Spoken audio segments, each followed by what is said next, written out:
A very good evening to all of you.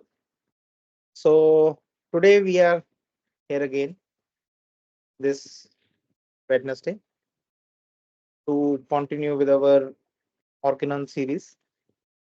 So, the last time we have done till we have talked about the dissimilar diseases, that what happens when two dissimilar diseases they basically meet in a body.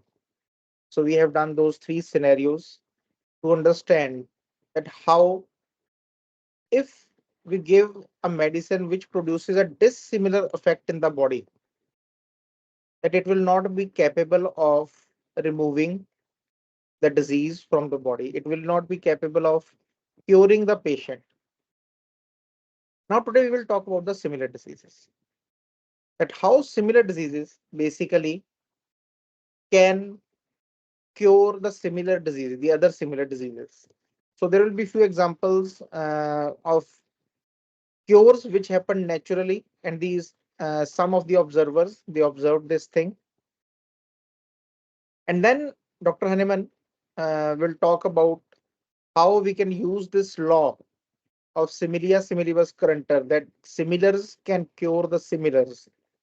How we can use this law to cure the people from any kind of sickness, to cure the patient as we have defined in the aphorism.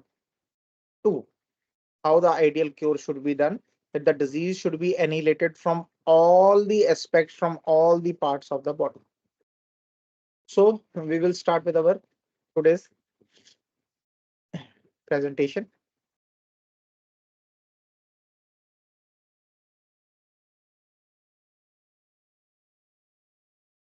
So we have done till aphorism 42 last time. So we'll start with aphorism 43.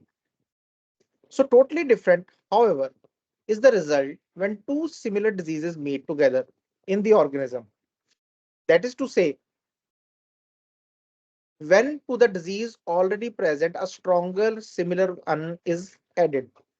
In such cases, we see how a cure can be affected by the operations of nature, and we get a lesson as to how man ought to cure. So here, uh, we'll not talk about the remedies. Dr. Hahnemann is not going to talk about the medicines.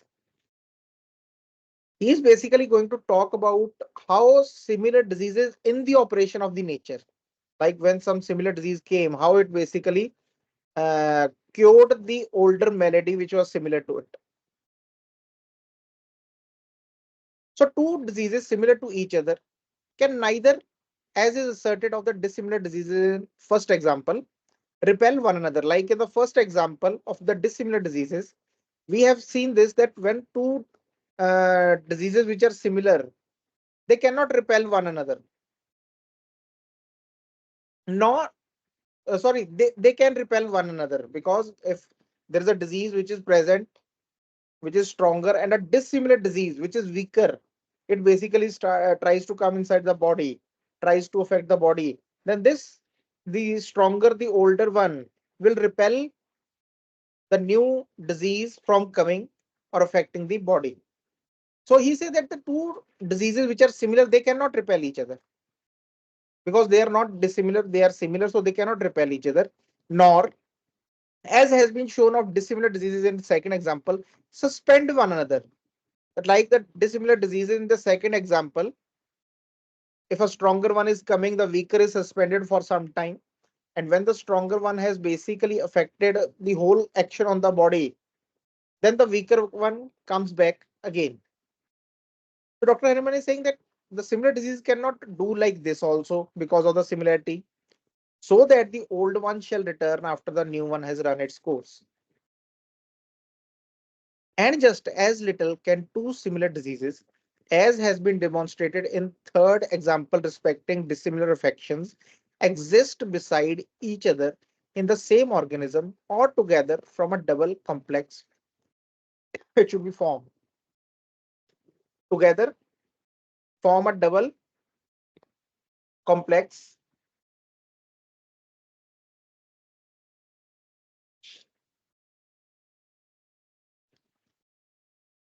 disease. So he's saying that, like we have seen the three examples of the dissimilar diseases. In the first example, the new disease is basically repelled because of the weakness of the vitality of that disease. In the second example, the new disease being the stronger one, it suspends, suppresses the older disease for some time. And when the action or the course it has run, then the older one comes back again. And in the third example, where the two dissimilar diseases start basically coexisting together in the organism, and they start forming a double complex disease. The similar diseases cannot do any of these things. They cannot repel one another, they cannot suspend each other, and they cannot basically exist beside each other and form a double complex disease. Why? It is given in the next aphorism.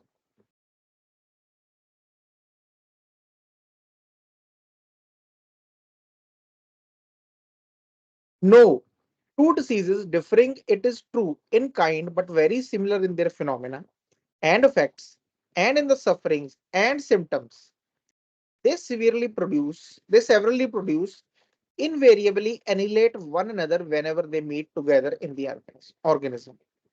He's saying that whenever the two diseases, they might be of some different kind, means they are coming from some different source, but their phenomena is very similar, their effect is very similar, the sufferings, the symptoms which they produce on the body, they are very similar. So when there is this similarity, then what happens is that one disease will annihilate the another one whenever they will meet in the organism. The stronger disease, namely, annihilates means extinguishes, kind of removes the weaker, and that for this simple reason, because, and why it do this is because the stronger morphic power, when it invades the system, by reason of its similarity of action, involves precisely the same parts of the organism that were previously affected by the weaker morbid mutation. So when a similar disease is coming, which has similar affections, similar phenomena, similar kind of sufferings, it has a tendency to produce. So it basically takes precisely, exactly the same parts of the organism which are already affected because of the similarity, which consequently can no longer act on these parts but is extinguished. So the weaker one, which was already there acting on these parts, the stronger one will remove it because it is going to act on these parts. So the weaker one has to be extinguished, is basically removed, and it no longer has the ability to act on these parts because the stronger one is working on the same parts in the same manner, producing the same phenomena. Or in other words, because whenever the vital force rearranged by the primary disease is more strongly attacked by the new, very similar but stronger dynamic morphic power, it therefore now remains affected by the later alone, whereby the original similar but weaker disease must, as a mere dynamic power without material substratum, cease to exercise any further morbid influence on the vital force. Consequently, it must cease to exist. Because the new disease, which is similar, is a stronger one. So it does not allow the weaker disease to act on the vital force. Because it is dynamic.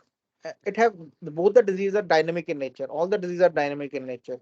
They don't have any material substance which will remain hidden there, which, like for example, there is a example in the footnote that a lamp is burning. We have switched on a lamp, or a lamp is burning, and as soon as the sun comes, the same light, the sun comes, we are not able to perceive the light of the lamp because it is a more stronger one. We can use the lamp to find the way in the night, but in the day the lamp does not have any use or any effect because there is already sun there. So this lamp is basically acting on our optic nerve in a similar way as the sun does. But because sun is more stronger, so it basically does not let the lamp light affect on our optic nerve. It does not produce that kind of power as it produces in the night. So similarly, the old, weaker, similar disease, it basically ceases to exist. It cannot exist when a more stronger, more powerful, similar disease is basically present there. So same the footnote is just as the image of lamp's flame is rapidly overpowered and effaced from our retina by the stronger sunbeam impinging on the eye. So a stronger sunbeam, when it starts affecting on our eye, on our retina, the lamp's image, the flame of the lamp's image, it basically is overpowered.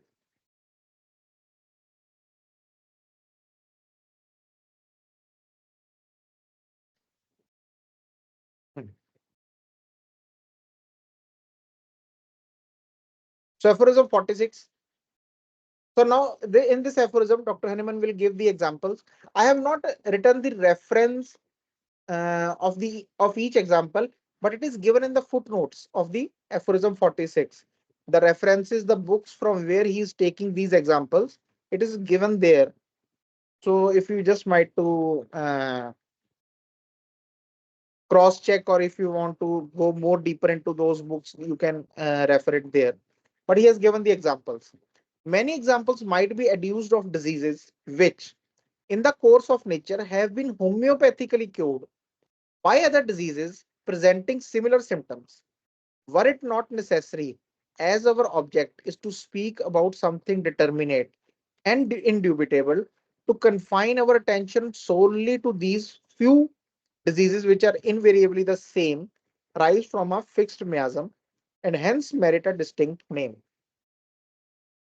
So he's saying that there are many examples that in the course of the nature, the diseases which have been coming, they have basically removed the older diseases homeopathically. Homeopathically means because it was similar to that disease, so it acted on that disease and it removed the older disease. So was it not necessary? Now the next question is that was it not necessary for the physicians or ourselves that something which was so determinate being shown by the nature and it was indubitable, means we cannot doubt it because it is happening in front of us. And there are so many examples that we should have given our attention to this thing and try to understand from here how diseases are to be cured. Among these, the smallpox, so dreaded on the account of the great number of its serious symptoms, occupies a prominent position, and it has removed and cured a number of maladies with similar symptoms. So he's going to give few examples because when smallpox comes, it has so many serious symptoms. Beside the eruption, there are so many other symptoms which the smallpox can produce. So he's saying that in all these examples, the smallpox, it plays a prominent role, and many authors, many physicians have seen these examples that after the smallpox erupted in a patient, there were some old symptoms which were removed by the smallpox. So how frequently does smallpox produce violent ophthalmia? So we have seen and we have studied also that whenever the smallpox used to come, nowadays it does not come so frequently. But it was a very frequent thing. It had epidemics during the time of Dr. Henneman. So he's saying that how frequently we have seen that smallpox basically produces violent ophthalmia in many patients. Okay, there's a tendency to produce violent ophthalmia. That is one of its symptoms, the smallpox. Sometimes even causing blindness, and sometimes it has even caused blindness. And C, by its inoculation, Desoto was a physician, cured a chronic ophthalmia permanently and Leroy another. And when it was inoculated as a vaccination in a patient who had chronic ophthalmia, it was cured permanently. So why it was cured? Because it has the tendency to produce that symptom. And Leroy has also seen and has also cured a patient with chronic ophthalmia.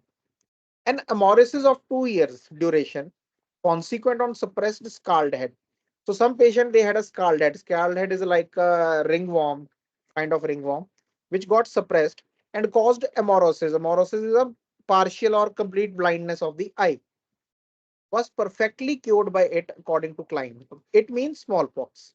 Again, there was a physician Klein who basically inoculated the smallpox vaccination, and he saw that after the vaccination, the blindness was gone. It was cured.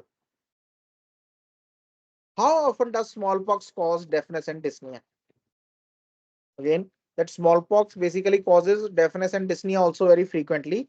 But both these chronic diseases, it removed on reaching its acme as JFR clause observed. So when it reached its acme, the stage of the smallpox, it cured deafness and dyspnea in a patient. Swelling of the testicle, even of a very severe character, is a frequent symptom of smallpox. And on this account, it was enabled as clean observed again the same person, clean, to cure by virtue of similarity a large hard swelling of left testicle consequent on a bruise. So after a bruise, a patient had developed a swelling of left testicle, which was hard. And the physician, he observed that after this, again, the inoculation of smallpox, that swelling was completely gone. It was completely cured. And another observer saw a similar swelling of testicle cured by it. And there was one more observer who saw this thing. Among the troublesome symptoms of smallpox is a dysenteric state of the bowels, and it's subdued as FR Wendt observed a case of dysentery as a similar morbific agent. So again, there is a symptom of dysentery, a state of intestines in the cases of smallpox, the people who are suffering from smallpox. And again, one of the physician he saw that a case of similar dysentery was cured by the smallpox inoculation. Smallpox coming on after vaccination as well on the account of its greater strength as its great similarity at once removes entirely the cowpox homeopathically. If a patient is suffering from cowpox and he has been given smallpox because it has the same kind of eruption but is greater in strength, so homeopathically it removes the cowpox and does not permit it to come to maturity. But on the other hand, the cowpox, when near maturity, does, on account of its great similarity, homeopathically diminish very much the supervening smallpox. So, because both are similar, the cowpox and the smallpox. So, when the cowpox is near the maturity, is at the greatest dynamically energetic and stronger state, it diminishes the smallpox and make it much milder. It decreases its intensity, as Murray and many others testify. The inoculated cowpox, whose lymph, besides the protective matter, contains the contagion of a general cutaneous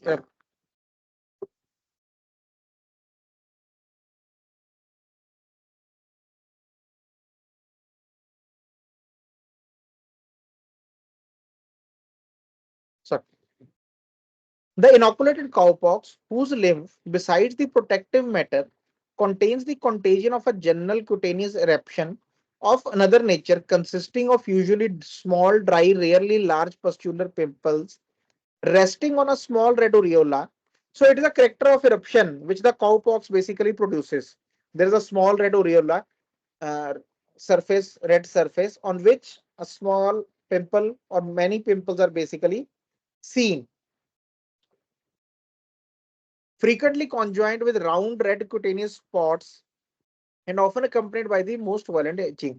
So there are around it are more red spots and it is basically very itchy, which rash appears in not a few children several days before, more frequently after, however, after the red areola of cowpox and goes off in a few days, leaving behind small red hard spots on the skin. So it is basically the kind of eruption which the cowpox produces.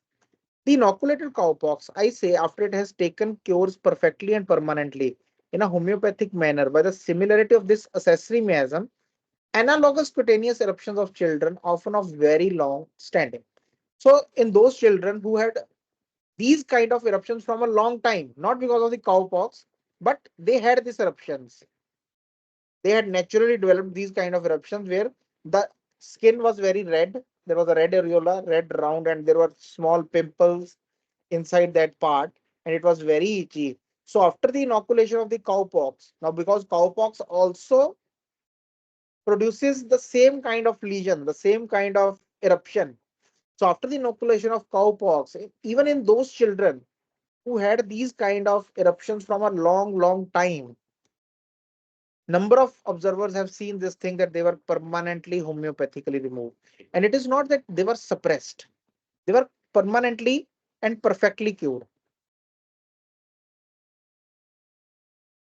Often of a very long standing and of a very troublesome character, as a number of observers assert. The cowpox, a peculiar symptom of which is to cause tumefaction of the arm, cured after it broke out a swollen, half paralyzed arm. So, a person had a half paralyzed arm, and because it is the symptom of the cowpox, that if the eruption is suppressed, it basically causes the paralysis where the eruption was. So, when it broke out in a person who had a half paralyzed arm, after it ran its course, it cured the patient. It cured that paralysis. A fever accompanying cowpox, which occurs at the time of the production of the red areola, cured homeopathically intermittent fever in two individuals, as the younger Hardegg reports, confirming what J. Hunter had already observed, that two fevers, similar disease, cannot coexist in the same body. So first J. Hunter had observed this thing. Then the another Dr. Hardegg, he reported this thing that this, there were two individuals who were already suffering from some intermittent fever. And when the cowpox fever erupted, they were homeopathically cured from all the fevers. The measles bear a strong resemblance in the character of its fever and cough to the whooping cough.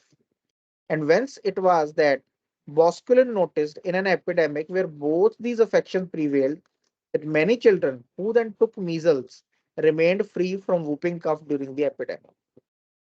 So, whooping cough, the cough of the measles has a resemblance with the whooping cough, the fever and the cough of the measles.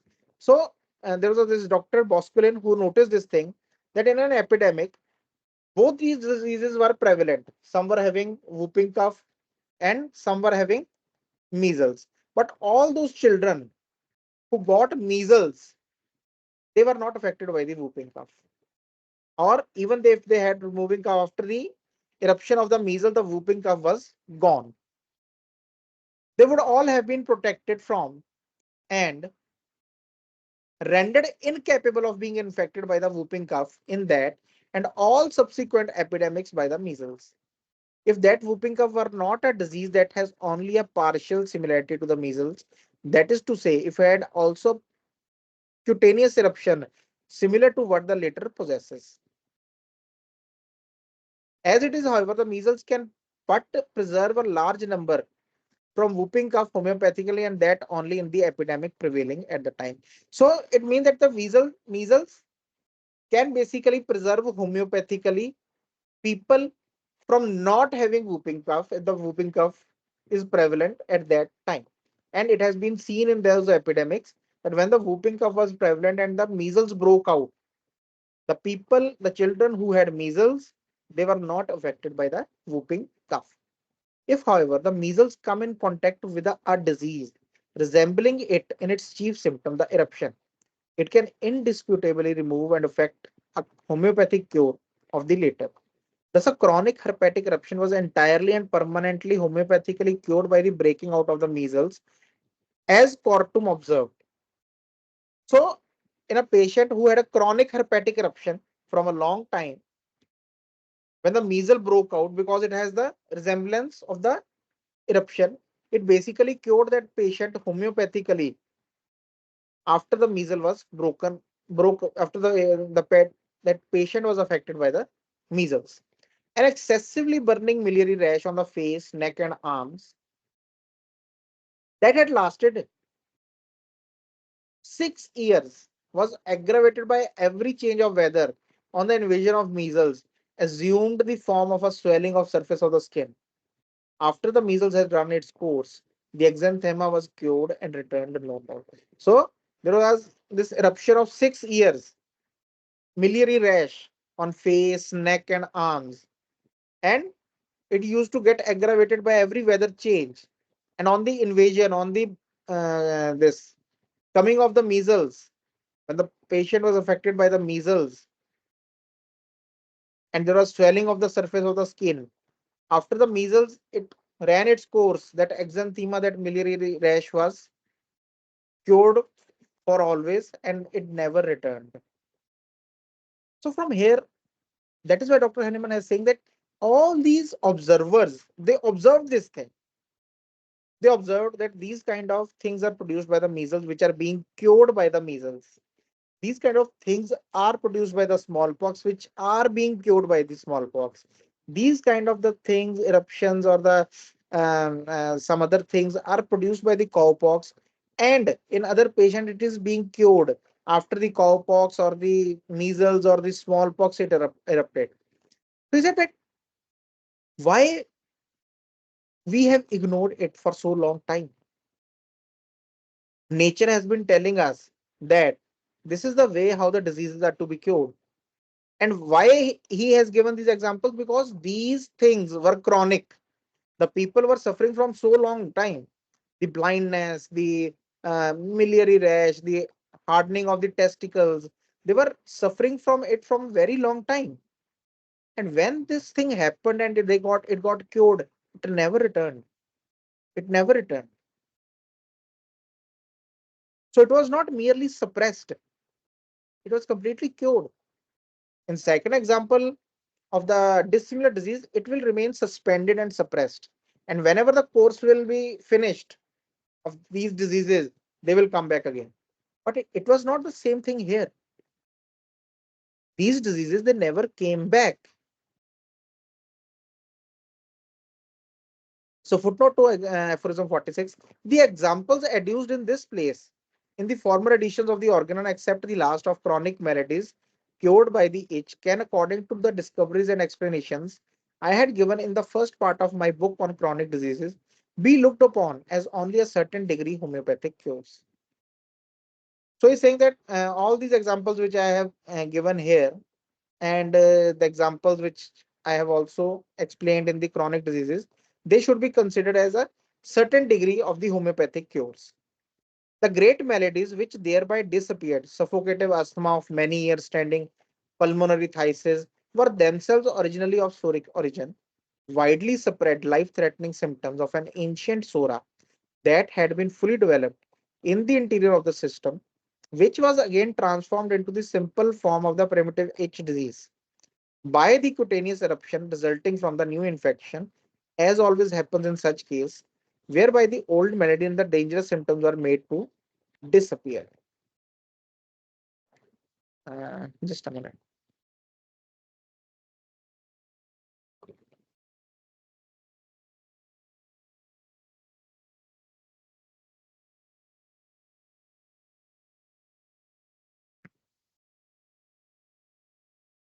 I think something is missing here. I will come back to this part later on. I think something is missing. It is not complete. I am not having the book here right now with me. So I will come back to this part later. So aphorism 47. Nothing could teach the physician in a plainer and more convincing manner than the above what kind of artificial morphic agent, medicine, he ought to choose in order to cure in a sure, rapid, and permanent manner, conformably with the process that takes place in nature. So he says that nothing else, no other examples can tell the physician, can teach the physician that how he has to cure, what kind of medicines he has to choose in order to cure in a manner which should be permanent, it should be rapid, and it should be sure. Whether the medicine which is affecting an opposite state should be chosen, or the medicine which has the power of affecting the similar state should be chosen. So he says that all these examples which he has given, starting from the aphorism of dissimilar diseases till the aphorism 46, he says from all these things, it becomes very much clear to the mind of the physician that what kind of medicine he has to choose. So, like the last time we were talking about the same thing, that I hope that you must have given a thought to it when I told you that just look around you, that whether the patients who have been taking such medicines, have their medicines increased or decreased. So from here we can see that we give the minimum dose, we give the smallest kind of the dose, and we give the least repetition of the dose. And even then, the problem starts getting cured. It starts getting removed. The patient starts feeling more. Few days back, I have a patient of myasthenia gravis from USA. So he started around 6 months, or I think 5 months back. He started the medicine. For the first time he sent me the video and we talked on the phone. He told me that he was not able to climb the stairs while standing. Like he cannot. So he had to get on his all fours, like the hands and the knees, and he had to go up like an animal. So he was not able to stand and go like on his feet, on his 2 feet. So he has to get on his four limbs and go up the this thing. So I think a week back, Thursday or Friday, he sent me a video that now he's able to climb the stairs on his 2 feet. And he was so excited. He did it 2 to 3 times. He would come down, go up, come down, go up, just to show me that he's very much better. And I have just given him one single dose from past 5 months. Just one single dose. What remedy does not matter. Maybe we'll discuss someday, because if I tell the remedy, then it will get attached that myasthenia gravis and this remedy. So I will not tell the remedy. But the thing to understand is that one single dose, because it has the power to produce the similar symptoms, and thus it started making the patient more better, because and he's taking the other medicines. He had been taking the medicine from long time, the steroids and everything, whichever was prescribed to him. And the same question asked him, that when you started, have you got did you got better, or have you deteriorated? He said deteriorated for sure. If I would have gotten better after that those medicine, I would not have I do I would not have the need to consult you. So that is the difference which we have to understand. It is very important that what kind of remedy we have to use, how we have to think, because a homeopath can only become a homeopath if in his mind, in his thought, he has this thing that I have to cure homeopathically, means I have to give those medicines which have the power to create such diseases, similar diseases, which can extinguish the old similar diseases, because that is the only way. From so many examples, there are even more examples in the chronic diseases, the book written by Dr. Hanneman, the chronic diseases.